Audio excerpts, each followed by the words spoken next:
Welcome back to the bulletin. Betting apps వ్యవహారంలో డొంక కదులుతోంది. బెట్టింగ్ యాప్స్ ప్రమోషన్స్ తో ప్రమోటర్లు భారీగా లబ్ధి పొందినట్లు పోలీసులు భావిస్తున్నారు. ఏ మార్గాల్లో వారికి డబ్బులు వచ్చాయని పోలీసులు ఆరా తీస్తున్నారు. కొందరు సినీ ప్రముఖులు సైతం బెట్టింగ్ యాప్స్ కి ప్రమోటర్లుగా మారిపోయారు. దీంతో సినీ ప్రముఖుల విషయంలో న్యాయ సలహా తీసుకోనున్నారు పోలీసులు. ఇప్పటికే విష్ణుప్రియ, రీతూ చౌదరి, టేస్టీ తేజ, కానిస్టేబుల్ కిరణ్ గౌడ్ విచారణ పూర్తయింది. కొందరు ప్రమోటర్లు, ఇన్ఫ్లుయెన్సర్లు ఇంతవరకు పోలీసులకు అందుబాటులోకి రాలేదు. హర్షసాయి, ఇమ్రాన్, భయ్యా, సన్నీ యాదవ్ లాంటి ప్రమోటర్లు విచారణ భయంతో దుబాయ్కి వెళ్లిపోయారు.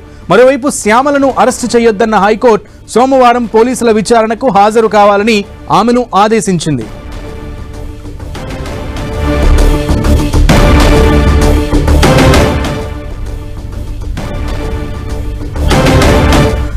బెట్టింగ్ యాప్స్ వ్యవహారంలో పోలీసులు తీగలాగితే డొంకంత కదులుతోంది. పెద్ద పెద్ద సెలబ్రిటీల దగ్గరని, చిన్న ఇన్ఫ్లుయెన్సర్ల దగ్గర నుంచి పెద్ద పెద్ద సెలబ్రిటీల వరకు కూడా ఈ డొంక కదులుతున్నటువంటి పరిస్థితి ఉంది. పూర్తి సమాచారం మా ప్రతినిధి సునీల్ అడిగి తెలుసుకుందాం. సునీల్, టాలీవుడ్లో తీవ్ర దుమారం రేపుతున్నటువంటి బెట్టింగ్ యాప్స్ ప్రమోషన్స్ చేస్తున్నటువంటి వారిపై తెలంగాణ పోలీసులు కొరడా జులిపిస్తున్నారు. ఇప్పటికే కొంతమందికి పై పోలీసులు కేసు నమోదు చేసుకుందండి. ఇప్పటికే వారందరూ కూడా నోటీసులు ఇచ్చి విచారిస్తున్నటువంటి పరిస్థితి కనపడుతుంది. తాజాగా పంజాగుట్ట పోలీస్ స్టేషన్లో 11 మందిపై పోలీసులు కేసు నమోదు చేశారు. మియాపూర్ పోలీస్ స్టేషన్లో 25 మందిపై సినీ సెలబ్రిటీలతో పాటు కొంతమంది యూట్యూబర్స్ పై మాత్రం ప్రస్తుతమైతే పోలీసులు కేసు నమోదు చేసుకుని వారందరూ కూడా నోటీసులు ఇచ్చి విచారిస్తున్నారు. ఇక పంజాగుట్ట పోలీస్ స్టేషన్లో నమోదైనటువంటి 11 మందిలో కొంతమందికి నోటీసులు ఇచ్చారు. కొంతమంది నలుగురు ఇప్పటికే విచారణకు హాజరయ్యారు. అందులో రీతూ చౌదరితో పాటు విష్ణుప్రియ, బిగ్ బాస్ ఫేమ్ గా ఉన్నటువంటి విష్ణుప్రియ కావచ్చు, టేస్టీ తేజ, ఇతను కూడా బిగ్ బాస్ కంటెంట్ గా గతంలో వివరించారు. అతను కూడా విచారణకు హాజరు కావడం. వీరితో పాటు మరోవైపు నలుగురికి అంటే విష్ణుప్రియ, రీతూ చౌదరి, టేస్టీ తేజ, కిరణ్, హబీబ్ నగర్ పోలీస్ స్టేషన్లో కానిస్టేబుల్ గా పనిచేస్తున్నటువంటి కిరణ్, ఈ నలుగురిని కూడా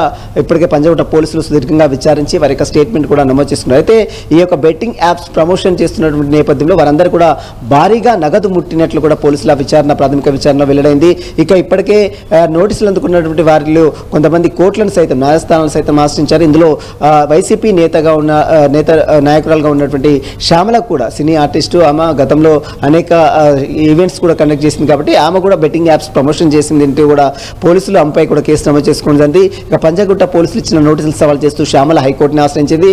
హైకోర్టు మాత్రం చాలా క్లియర్ గా చెప్పింది, పోలీసుల ఇన్వెస్టిగేషన్ కి ఖచ్చితంగా సహకరించాలి, కానీ శ్యామలను మాత్రం ఎట్టి పరిస్థితుల్లో అరెస్ట్ చేయడానికి వెళ్ళేదంటూ కూడా హైకోర్టు పోలీసులకు ఆదేశాలు జరిగింది. పోలీసుల విచారణ అంటే వచ్చే సోమవారం రోజు విచారణకు హాజరు కావాలంటూ కూడా హైకోర్టు ఆదేశాలు ఇచ్చింది. కాబట్టి ఖచ్చితంగా ఈ వచ్చే సోమవారం శ్యామల కూడా విచారణకు హాజరయ్యే అవకాశం ఉంది. దీంతో పాటు ఇంకా చాలా మంది ప్రముఖులు, అటు దగ్గుబాటి రానా కావచ్చు, మరోవైపు చాలా మంది సినీ సెలబ్రిటీలు కూడా పోలీసులు నోటీసులు సర్వ్ చేశారు. మియాపూర్ పోలీస్ స్టేషన్లో ఇప్పటికే 25 మంది బెట్టింగ్ ప్రమోషన్ చేస్తున్న వారిపై, మంచు లక్ష్మి కావచ్చు, దగ్గుబాటి రానా కావచ్చు, విజయ్ దేవరకొండ కావచ్చు, వీరందరిపై కూడా పోలీసులు కేసు నమోదు చేసుకున్నారు. కాబట్టి ఇక చనిపోయినటువంటి అంటే బెట్టింగ్ యాప్స్ ప్రమోషన్స్ చేసి వారి వల్ల ఇన్ఫ్లుయెన్స్ అయ్యి డబ్బులు పోగొట్టుకొని చనిపోయినటువంటి వివరాలకు కూడా పోలీసులు కూపీలాగుతున్న పరిస్థితి కనబడుతుంది.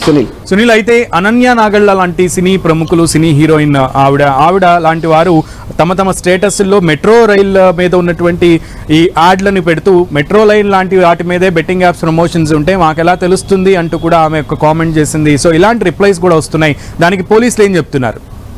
తెలంగాణ రాష్ట్రంలో బెట్టింగ్ అనేది పూర్తిగా నిషేధం కాబట్టి ఇక్కడ ఎట్టి పరిస్థితుల్లో వాటిని ప్రమోషన్ చేసినా, వాటిని ఇన్ఫ్లుయెన్స్ చేసినా మాత్రం ఎట్టి పరిస్థితుల్లో ఊరుకునే ప్రసక్తే లేదు. ఎందుకంటే ఈ బెట్టింగ్ యాప్స్ వల్ల చాలా మంది యువత చనిపోతున్నారు, అర్ధాంతరంగా తనువు చాలిస్తున్నారు, ఆత్మహత్యలు చేసుకొని చనిపోతున్నారు. కాబట్టి పోలీసులు కూడా చాలా సీరియస్ గా ఈ కేసుని టేకప్ చేశారు. ఇప్పటికే చాలా మందికి నోటీసులు ఇచ్చి విచారిస్తున్న పరిస్థితి మాత్రం కనబడుతుంది. సునీల్.